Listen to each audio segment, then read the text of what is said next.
Hi, I'm Perry Atkinson, General Manager here at theDove. Hey, check out our other videos and check out our website at thedove.us.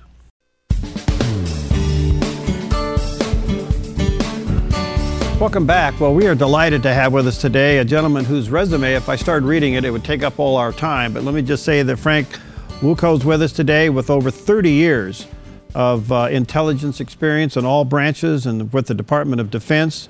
Just recently retired as a Naval Intelligence Officer with 23 years of active duty. And he's here today to give us some insight on ISIS and jihad and terrorism. By the way, he does have a website, Frank Wuco, that's WUCO.com. And I'm sure you can go there and get a lot of information. Hi, Frank. Nice to have you, friend. Hey, thank you very much for having me. You bet. And thanks for your service.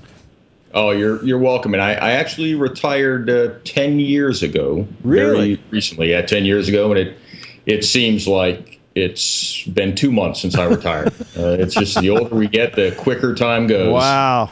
Well, thanks for your time. And I look forward to maybe having you back with some more time. But quickly, what's happening? What's the latest with the advance of ISIS in the Middle East?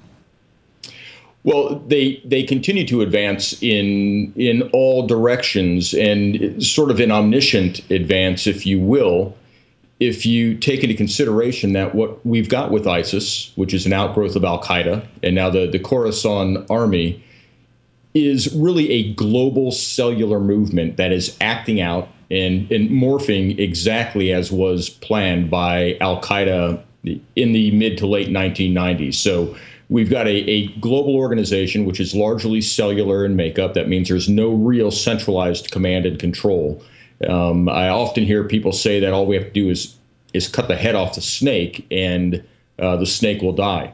This is a hydra. If you cut the head off, two or more grow back in its place, and it has really taken on an omnidirectional movement. But as far as ISIS itself goes, they continue to advance to the west and to the north. They just crashed another border position in Syria, and they continue to advance towards Baghdad in the east. Frank, how vulnerable are we in the United States? I'm sure you've been watching with great interest with Secretary Hagel's resignation. It doesn't seem to be friendly. He obviously realizes now it's a bigger threat than perhaps what policy we may or may not have. But how vulnerable are we? Well, if you look at the latest threat reports that are coming out this morning, it's actually a continuation of threat reporting that is really targeted towards people like myself, other active duty and former military and federal law enforcement, intelligence type people right here in the United States.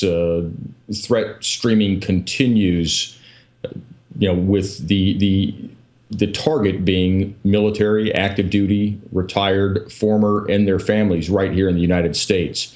The FBI is certainly taking these threats seriously, and if you look at the vulnerability and the softness of targets like this, it only makes sense that this is where they would try to attack in the United States.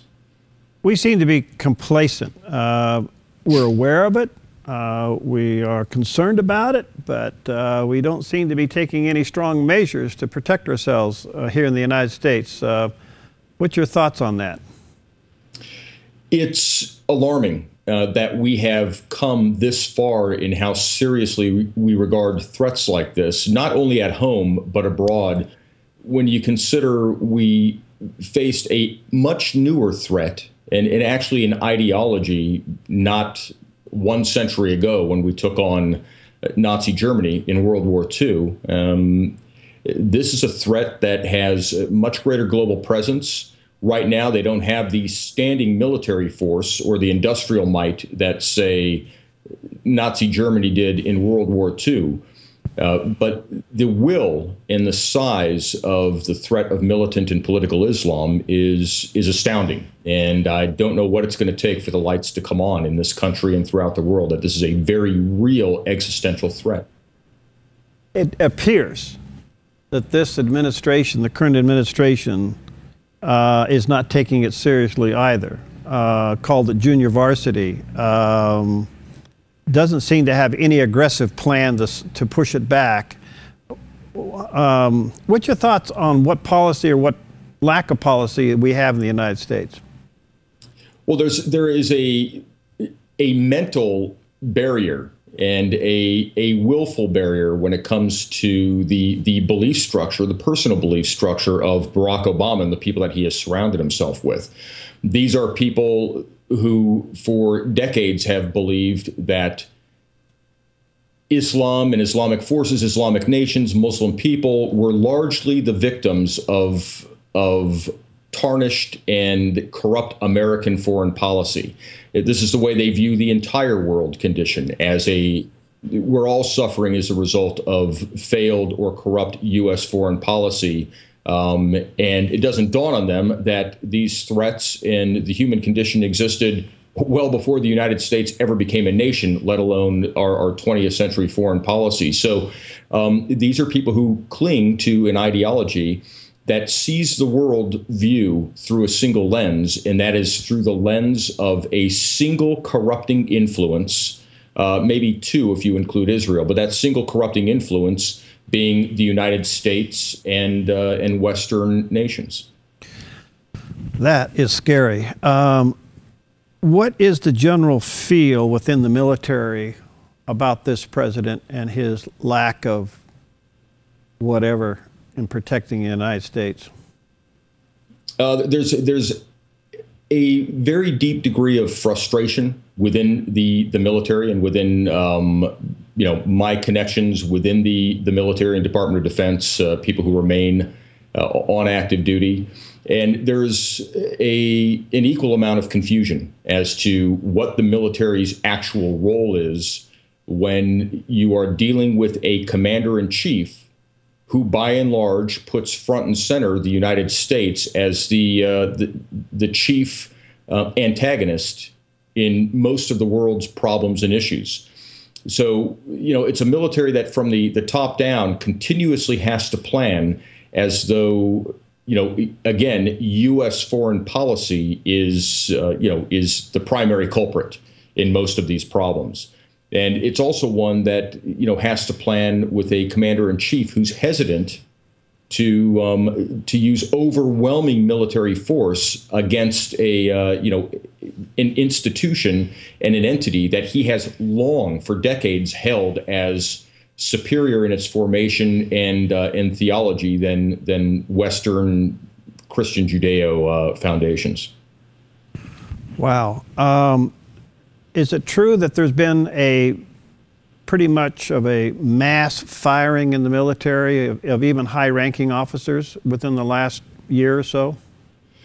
In the last couple of years, there have been an extraordinary number of general and flag level officers that have been dismissed, fired, let go for a number of infractions. Some of them have been quite serious. I mean, some of them have involved, some disciplinary infractions that will, routinely, regardless of the administration, see a general or flag level officer let go. Right. Others have just been very, very, marginal and at the fringes of what we would typically see an officer fired for.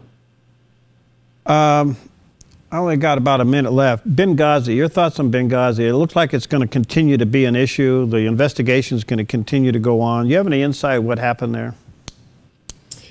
Well, there was a series of what happened in Benghazi that led to the September 11th attacks there a couple of years ago. And most of them are right beneath the surface. As my friend Catherine Herridge from Fox likes to say, there's 15% of the story that remains to be seen. And it is the most ghastly 15% of the story that the public has not yet heard. Wow. But there were a number of breakdowns in the system and a number of things that went wrong that should not have gone wrong under any circumstance. And I think Mike Rogers really put his good old boy law enforcement hat on before he put the interest of the nation hat on when he delivered that report a couple of Fridays ago. Wow. Very disappointing. Yeah, I could see where it would be. All right, Frank, you have a website, Frank Wuco, WUCO.com. What can people get there? Well, right now, I must tell you, it is, I'm embarrassed to say, it's grossly out of date. We had it sort of hibernating for a while, just brought it up, and we're going to start adding content. I'm a former media guy myself, had a couple of radio talk shows that I kept the website active for, but people keep asking for content, so we're going to deliver. So, hey, thanks for your time. Sorry it was so short initially, but we'll have you back. Thanks again for your service, and let's stay in touch, okay? Anytime. Thank you very much. All right, blessings on you. All right, we'll see you next time on Focus Today.